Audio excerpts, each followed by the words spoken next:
The last mile before we enter one of the biggest refugee camps in Thailand. What would be your ideal situation? To live here for the rest of your life? To go to Thailand, to have a future in Thailand? Or Can I ask you maybe a personal question, but why did you come to this camp? Last year I traveled to Myanmar. I collected a little bit of funds here and there from the lovely people who are watching this channel. With a small amount of fund left, we're able to make a rice donation, and not just a rice donation, no, we are actually donating 1800 kilograms of rice. We donate 40 bags of 45 kilo, yeah, half to the refugee camp. There are people who have left their home because of the war here, civil war in the Myanmar and the Karen State. This is how we roll, ladies and gentlemen. We're carrying the bags of rice into Myanmar, and luckily I'm not doing this alone. We're doing this together with a bunch of people who funded Julian, and luckily I was able to fund this as well, be able to come on this trip. And I'm showing you basically in this video, or we're showing you what the life is like in a refugee camp. Hopefully I'll be able to see some good circumstances there where people can live in peace. Unfortunately, I am not able to communicate with them. Julian doesn't speak the Karen language. These people don't speak Burmese, either English, either Thai. So it's a little difficult to communicate. But a very special start of this video, I reckon. We just left 20 bags behind for the next video. In 2 days we're coming back here and we shoot the rest. We've picked up 2 guests on the Thai side who are joining us for this trip. It's about an hour drive from where I started this video, and we are surrounded by some spectacular landscapes. I'll take you down the stream of one of the very few remaining free-flowing rivers in the world. Originating from Tibet with a length of over 2,800 kilometers. We're right on the border between unguarded Myanmar and safe Thailand. The entire time adrenaline rushed through my veins as I recalled all the news about the Myanmar border in the recent years.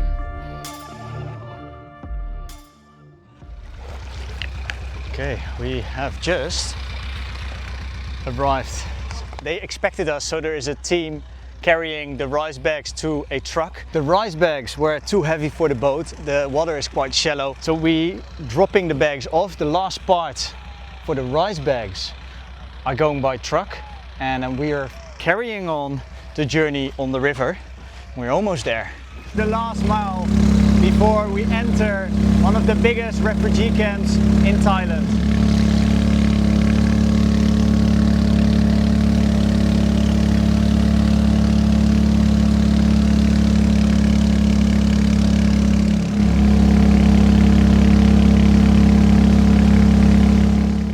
Okay.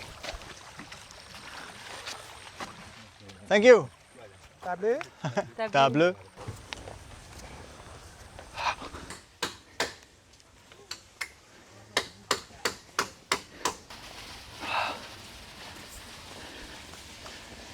This is actually the first time I ever visited a refugee camp.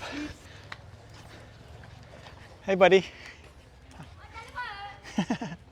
He's carrying some wood, pretty random. Maybe not here.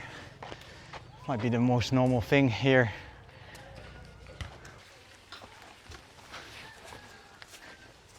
Hi!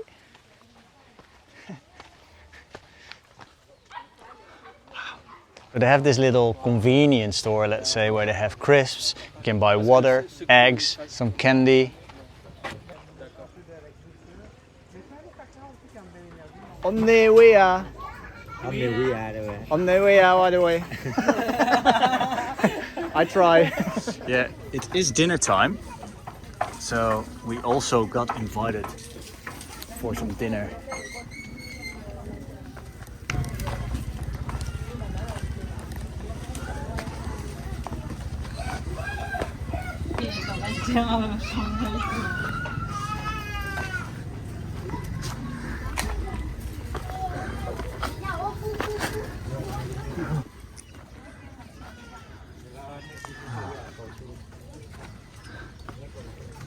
Another shop. And it just goes on and on and on. There's more than 10,000 people living in this camp. I called it village because it looks like a village. But it is a refugee camp. We sleep here. Very poor. Good. Thank you. Rich in your heart. Thank you for having us. We'll be able to show you a little bit around the camp. And yeah, then again, it feels like a village because the buildings are well structured. And yeah, it looks like they've been standing there already for quite a few years. We had some amazing dinner and now we got invited to a festival, a local party, I should say. Wow! Karen traditional dancing. The Karen traditional. Karen traditional dancing. Yes. Ah. You can dance it. This is a fundraising party for the school. This is a yearly event. Yeah, it is actually quite nice, but only people from the camp are allowed at this party. So there's no foreign people or no people from outside of the camp. I'm not too sure how they're raising money, really. I got here next December. Where are you from originally? I'm Myanmar. Can I ask you maybe a personal question, but why did you come to this camp? I have difficulty by situation. Yeah. You have to go. Are you here with family or are you alone? Alone. You're My alone? family is another situation. I am alone. Yeah. My family is another situation. Another situation, another camp. Then again, Wow. do you know the same living? Do you have contact with them sometimes? Yes. You have phone? Yes, connection. Ah. Also internet? Yes, internet. Oh. But you don't know how long it's gonna take? Or you are going to the different camp? Is that possible? No. I'm sorry to hear. Wow. And now what you do during the day? What do you do? You're working? I'm a teacher Yeah. in this camp. Ah, of course. Yeah. Senior. Yeah. Senior, I'm teaching biology and English. We are the one who make a right day, so let's start again.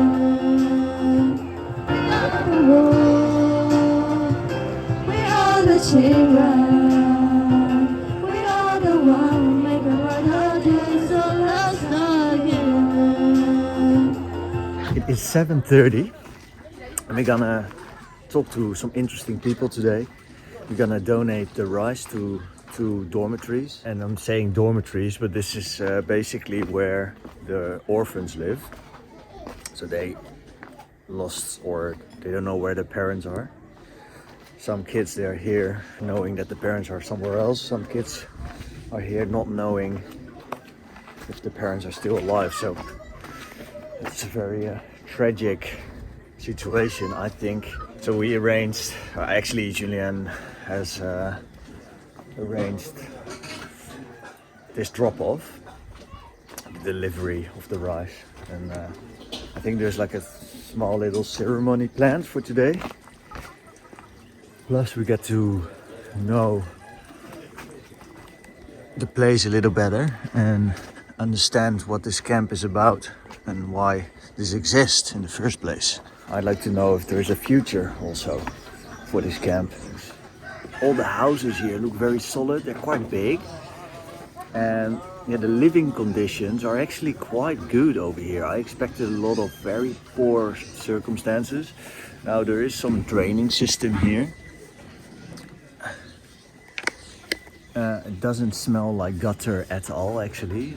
Only in the toilets it smells a little bit, but yeah, that's kind of normal, I guess.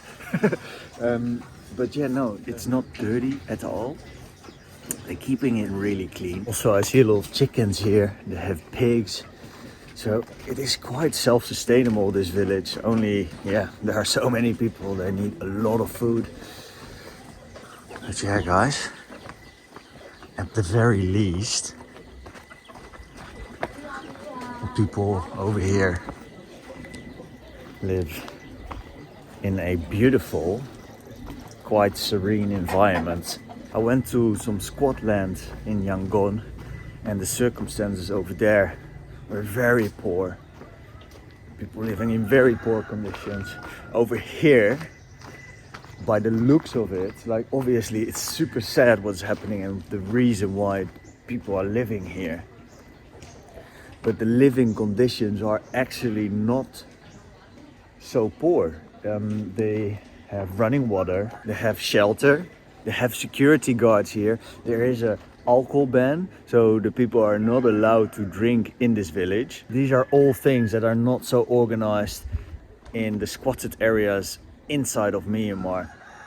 So it's actually quite good, and I'm actually quite happy, even though the circumstances are terrible, but I'm actually quite happy how people are living over here. People are not allowed to work in Thailand, of course not. They're not able to work in Myanmar. I see some people are making handicraft. They need to work on the houses, they need to cook, and I think there is some farming going on here, a little bit. Yeah, but people are just living here a very slow life. Interesting to see. This channel is actually based in Thailand. We're showing you the beauty of Southeast Asia, and we're doing a lot of street interviews to get a better understanding of what each place is like, especially from a tourist perspective. So this is a special one, and sometimes I throw in a video like this, or at least a video that's a little bit odd compared to what I normally make. Back to the house, which has a kitchen where they prepared breakfast for us. We ate and got ready for the day. Let's now have a chat about life in the refugee camp here in Thailand with one of the persons who hosted us. Since 2009, I'm studying here for 5 years.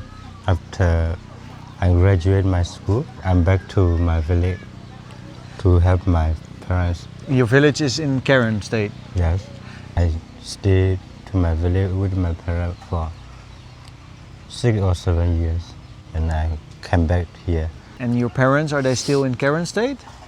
Yes, they stay in Karen State. Yeah. You don't want them to come here, or is it not possible to get them over? Well, not possible because my older sister, she is very poor for head. She cannot run and cannot walk very well. So my parents have to look after her. You're married here, you have a little one. You look very happy with your family and everything. What would be your ideal situation? To live here for the rest of your life? To go to Thailand, to have a future in Thailand, or back to Karen State? If there is not the civil war, I want to back to my village. Because there are many problems already for many years, Yes. and now the situation is getting worse, I think, what I understand. Yeah. Is there a plan B, or you were just waiting to go back? The situation is not good, so if I have a chance to find a better life for my baby, I want to go for other country or other place. There's people living here for all their life already. Yes. Do you think people are content here, like kind of happy here, or everyone is like worried about what's going on, or do they have like daily life and it's kind of normal for them to live here? Some of them, they come stay here for 30 years, so they have a little business, a little career, so they stay here for them. A little easier for them. Is it possible to earn Thai baht when you're living here in the refugee camp? Some of them are their relatives already go to America, Australia, so they send the money for their relatives. So the relative here, they have a little money. So that's a nice thing. If people are outside, they can send money to inside, because there's internet here. In the evening, there is electricity for 2 hours roughly. Yes. So there's also, like in nighttime, there's light and you can charge your phones, etc. Okay, thank you. Is there something that you would like to share with the world, people watching from outside? maybe something that you like to share about your situation and the people's situation here in the camp? We really want to live in our motherland, but we, the civil war, so we cannot live in the country. We have to depend on the other country like Thailand. It's a little difficult, but we have a chance from UN or other organization care of us. And we want to live like our country, but we don't have the full chance. What happens if you go back to Myanmar, to Karen State? No people live in my village because of the civil war. The whole city, the whole village, they moved to other place. Wow, man. Because the air attack. There was an air attack at your village also? Yes, in Papua. Wow, man. Some of my relatives ran to other place and I'm come here. Yeah. Some of them find the other place Have you been back? for sick. Did you go back to the village? Since 2001, I come here, but I don't Go back. back. But I listen the news. They told me Yeah. don't come back. Here is very dangerous. People from different villages are coming to this camp, right? Yes. Yeah. They really don't want to come here. They really want to live in their village. Yeah. He also told me about the condition of the houses in the camp. The structures are pretty solid, but a lot of roofs need to be maintained. The materials they use are expensive to them and they need to be replaced on a yearly basis. This is for me? Yes. Bye. So kind of you. Thank you so much. Thank you so much. Where do we leave this now? Can you explain? This will leave for the children who live in a dormitory here. And there was another dormitory for orphan people here at the school that will give 10 more. Okay. So it's my second trip. I came 2 months ago, giving 15 bag of rice. So this is very important to do because there's a shortage on rice here. There's so many people here and it's, yeah. And actually in all the villages around in the Karen State, when you ask them what they need, they always say rice. Yeah. Rice is the most important. So, and we give, this is quite a bit, hey? We collected It's good, but it's still, like for Western people, 10 bag of rice can last a year. But for them, it's not, I mean, they need more. Unfortunately, the Karen people are not safe in Myanmar, so this is why the camp is there. They need rice, they need supplies over here. The sponsors from outside of the village, that's what they depend on.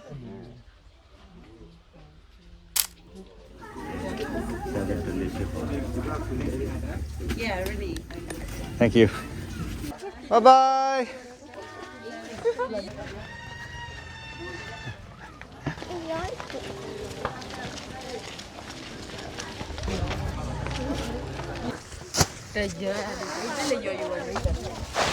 And there you go.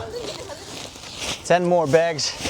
I have already been here since 2008. Why did you come here in the first place? Can I ask you that? When we live in Karen State, we don't have good opportunity to study. My parents still in Karen State. What's the best outcome for you? If we had a good situation, like a good condition in Karen State, I will go back to Karen State. And if the situation is not good, I will stay here. If I have opportunity to go around in Thailand, it is better for me also. When we stay in Karen refugee camp, we have no permission to work in Thailand. It's not legal. So it's not legal. Illegal. Okay. So what do people normally do here? Like they go to school and they cannot work. So what do they do? Most of the children, they go to school, and most of the parents, they work. Some of them they work in community, and some of them they have no job to work. So it's difficult for them, and it's also a challenging for them. So not easy. We just came with a lot of rice together with Julian. What else do you need? What is really needed for this town? The main thing that we need, like a main food, and especially for the students. And we also need the education stationery for the school, like a notebook and pen, pencil we use for the study. I don't want to take too much credit because you basically collected most of the rice. The credit are not to me either. It's from people who make donation. I'm just a facilitator. I also want to thank the people that donated donations to Myanmar, or my Myanmar videos before. Unfortunately, I could not guarantee that the money was going to the right places anymore, so I had to cut that. And now I found, luckily, an opportunity to still give back to the Myanmar people. And thank you for making me be able to do this and be part of this. You're saying you're giving credit to all the donations, but without you, they're not getting this rice. Right. I've been living here like with these people for over 2 decades, so it's really easy for me. Now I'm integrated in the place here, so I know really who needs help and how to help them. So any little donation goes straight to them. Yeah. And generally speaking, what these people need is rice. Rice is 85% of the food they eat in a day. Yeah. And now in many villages they are lacking of rice. So anyone could feed a family like for about €1 a day. Yeah. The rest of the thing, like maybe less in a refugee camp, but like in the villages in Myanmar, they can find it in the forest or in the river. So rice is really the basic. I have a website called chai-travel.com. There is a link to your website or to your Facebook, basically. You're able to book your home because you have a homestay somewhere in the north of Thailand, and close to the border of Myanmar. I live next to Myanmar, but on a Thai side. It's in Thailand, in the entire Karen people. And I organize some trips to refugee camp and to isolated Karen village where there's never any tourists come. So it's a life experience that very few people can live. Lovely. So hopefully you're in a position to do this. If not, it's also possible to donate. I will explain everything on my website. Hopefully you are able to go to the charity tab there. Thank you so much for watching till the very end. I'd like to say from one of the biggest refugee camps in Thailand. Bye for now and stay jam.